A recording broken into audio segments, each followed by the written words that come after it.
How to remove objects in Lightroom. Under the Healing Tools section, locate the Basic panel in the Develop module. You'll find the following options: Clone, Heal, and Content Aware. With these tools, you can now easily eliminate any distracting elements in your post-production process.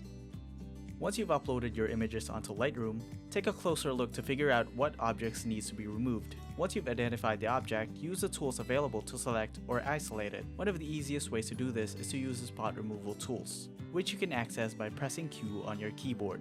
After you have your object, zoom in on the specific object's area with a magnifying glass or zoom tool. Then select the object you want to remove with the use of the clone tool.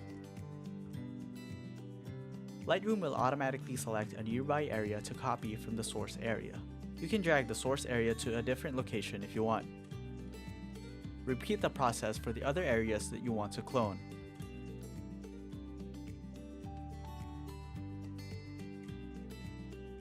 The Healing Brush tool is another excellent tool that functions similarly to the clone tool. Start by selecting the spot removal tool and choosing the Healing Brush tool from the drop-down menu.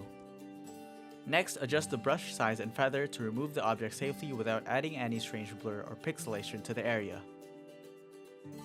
The Content Aware Removal tool is one of Lightroom's most useful features. It allows you to remove the object and replace it with a new image that doesn't affect the photo's perspective or depth.